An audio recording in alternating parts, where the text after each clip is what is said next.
Alright.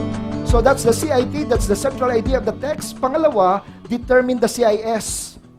Ano naman to CIS? Write down the word determine. Define and then determine. Yung CIS, kapatid, yan po yung summary statement of what the preacher is saying in the sermon to its contemporary audience. Hoy, pakinggan nyo nga na mabuti yan. Anong pagkakaiba ng CIT at saka CIS? Yung CIT sa original audience. Yung CIS sa modern audience. Aha. So ganito, yung CIT natin is the summary of what the author is saying to his original audience. Yung CIS natin, nakabase yan sa CIT, the summary of what the preacher is saying to his contemporary audience. So based sa sinabi ni Isaiah, ano doon ang gusto kong iparating sa audience ko ngayon 2016. Yan ang CIS ko. Yan yung summary statement ko. Ang nagko-connect po sa CIT at saka si CIS is the PS. Ano po yung PS? That's the purpose of the sermon. Kasi dito po, from this, based on the CIT, ano yung purpose na gusto kong dalhin sa aking sermon? So kapatid, ganito mangyayari. The purpose of the sermon is the desired audience response to the preaching of the CIS. Based on the text, what can I hope to accomplish in the sermon concerning the people's understanding and obedience? Is it to inform them, to confront them, to inspire them, to correct them, to comfort them, to challenge them, to rebuke them, to motivate? You can add, that's not an exhaustive list, ikaw nang bahala. So ibig sabihin, mula sa CIT mo, ano ba ito yung sabi ni Isaiah doon, 700 years before Christ, ano doon sa mensahe niya ang gusto ko iparating sa audience ko? Ano yung desired audience response? Ano yung gusto kong mangyari? I want to challenge them. I want to comfort them. Ano yung gusto mong mangyari? Based on that CIT na gusto mong mangyari sa CIS.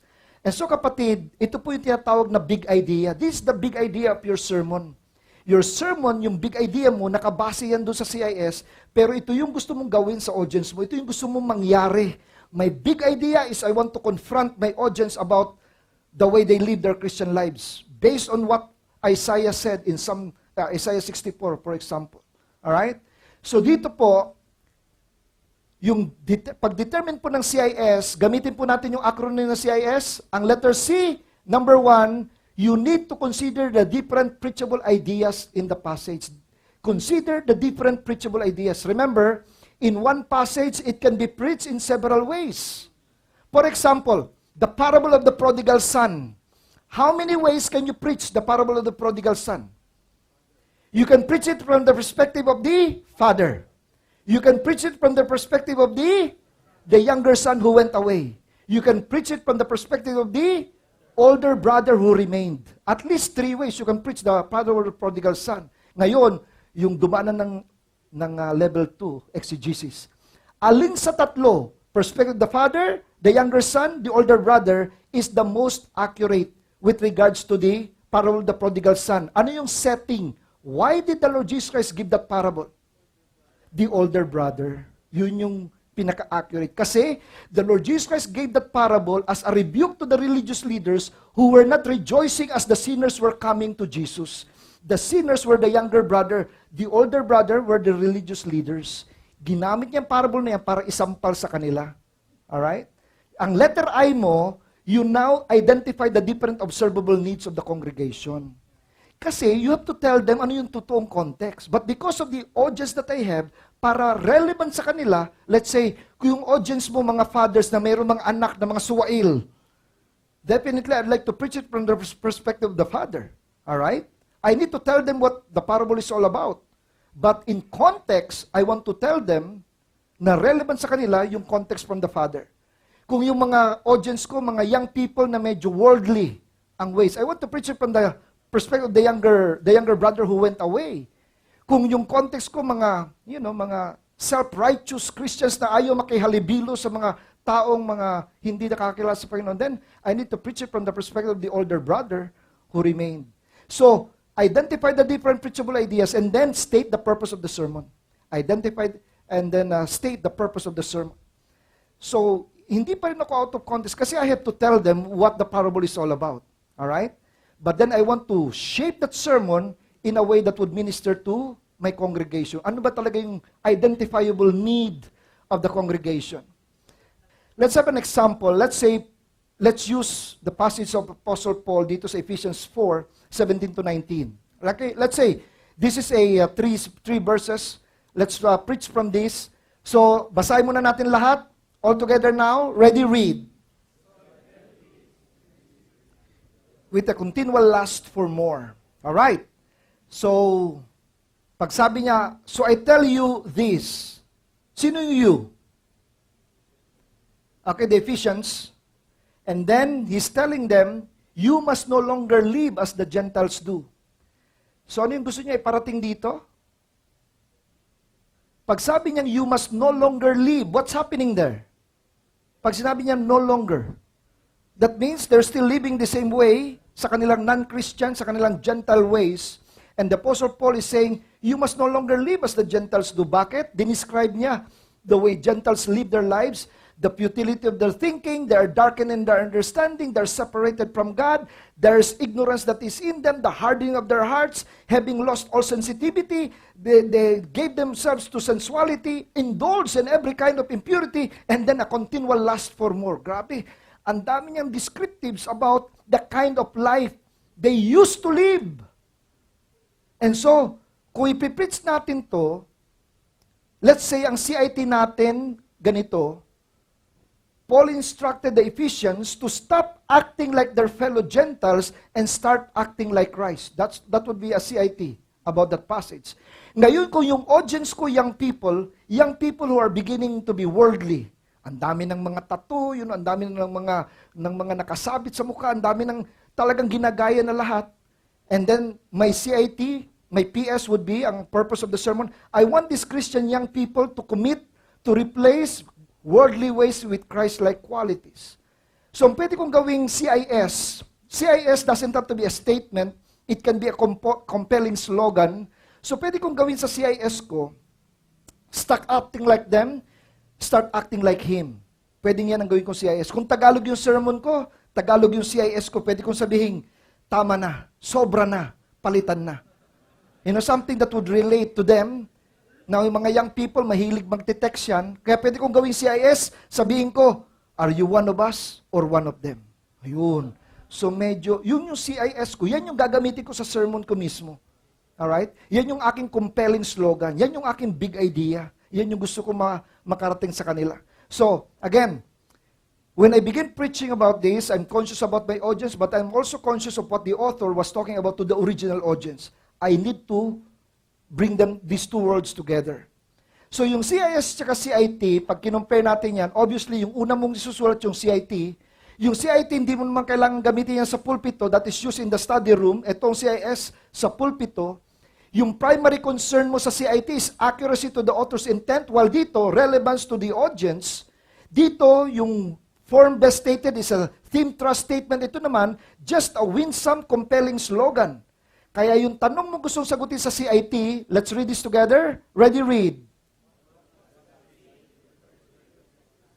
Alright? Sa CIS, ang tanong natin, ready, read. Alright, so nandyan yung difference. CIT, we're concerned with the original audience, original intention, but sa CIS, paano natin dadalhin yan sa modern audience natin?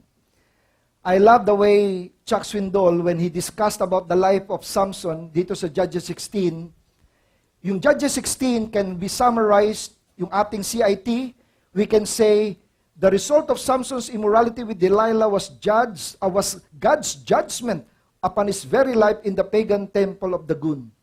That can be your CIT.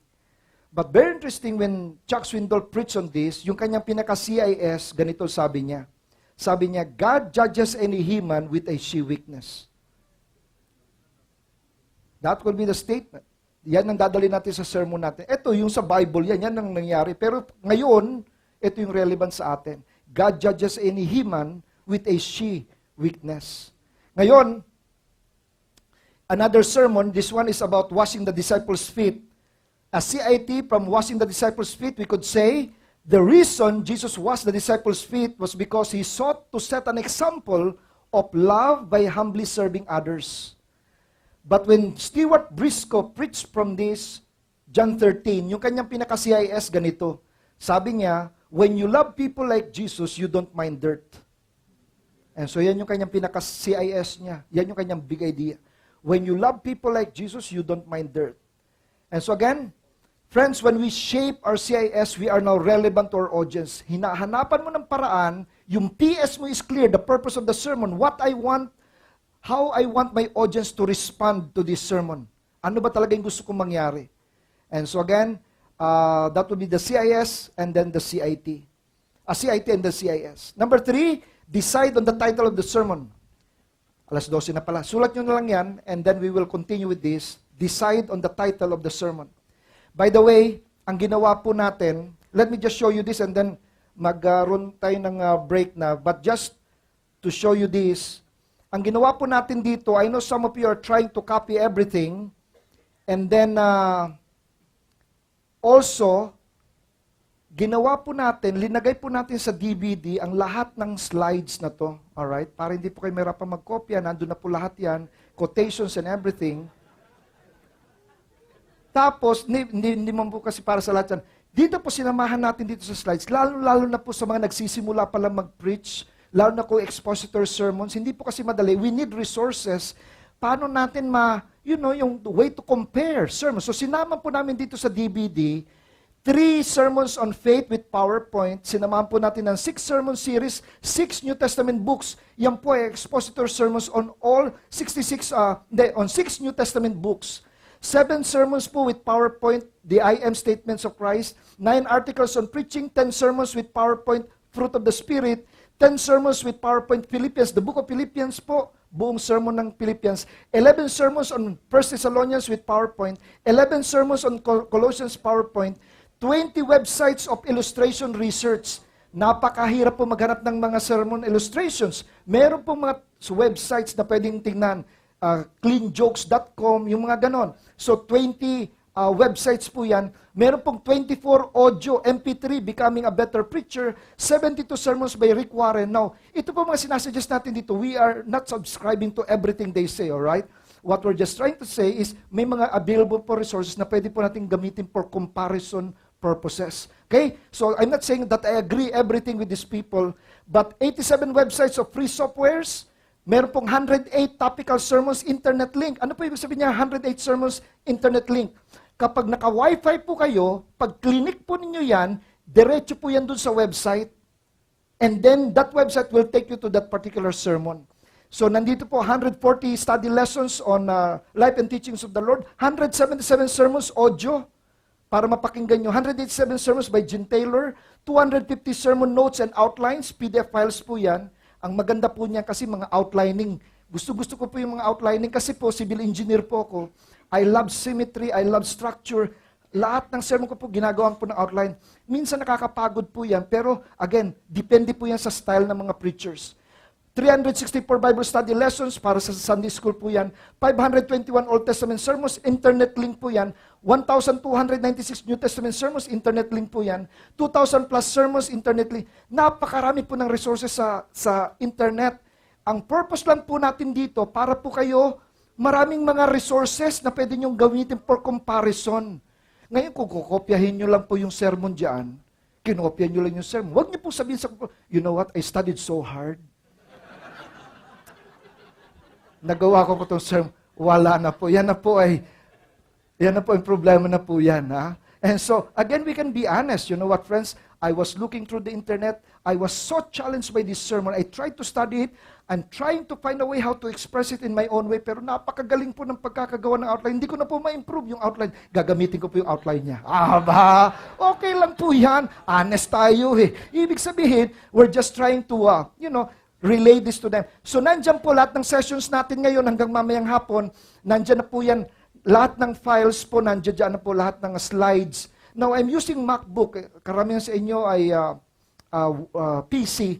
So, naka-slides po yan, naka-PDF po. For example, ito pong Old Testament, 521 Old Testament sermons, internet link. Pag clinic po ninyo yan, lalabas po yung lahat ng Old Testament sermons na yan. Pag clinic po natin yung 1 Chronicles, 6 na sermons daw, sabi dyan. Yung 6 na sermons, pag click mo yan, dadaling ka niya doon sa website. Ito ngayon yung website, 6 na sermons yan. Ito yung isang sermon, gusto kong tingnan to. 1 Chronicles 4, 9 to 10. Abay, dadaling ka sa website niya. Yan yung website niya. Pag-click mo niyan, diretso dun sa website, ito ngayon, moving out of your comfort zone. Abay, ayan yung discussion ng comfort zone about si Jabez. Yung outline niya, Jabez and his personality. And then, kita niya dyan, his place in his life, the problem in his in life, tapos yung kanyang problem, tapos yung kanyang performance in life. Abay, pagkatapos niyan, Jabez and his prayer. Yun na, he asked for God's best, he asked for God's blessing, tapos Jabez prayed for power, prayed for protection, he asked for God's blessing, nandiyan dyan. Yung outline lang na yan, napaka-valuable na Jabez and his provision, and then na yan na nga po yung discussion. So lahat po yan, ginawa natin, linagay po natin yan sa isang DVD. Ganito po ang usapan lang dito sa DVD na to. Hindi ko po ito pwedeng ipamigay kasi nga po, meron pong personal property po na akin po yan, intellectual property ko po yan. Hindi ko rin po pwedeng ibenta yan kasi libre po sa internet yung mga resources na yan. So ang ginagawa lang po namin sa Apollos Project, there are places that we go where we spend all of it. You know, we spend for all of it. Sa Cuba, Nicaragua, sa Africa, gastos ko po lahat yan. Kaya we try to raise funds through the seminars. So ito pong ginagawa natin dito, as the Spirit leads. If you want to support the ministry, ang DVD po, ibibigay lang po natin yan as a token of appreciation sa support ninyo. Alright? Hindi po yan binibenta as a token of appreciation. So, bibigay po natin yung mga envelopes as the Spirit leads you. Kasi alam ko po talaga pag galing sa Holy Spirit, malaki po yan. I'm just joking. Alright? Talagang limited lang po yung copies. But then, again, if you don't need it, you don't have to get it. You can even give without even getting one. Alright? So again, as the Spirit leads lang po yan. But thank you so much for this privilege. Alright? So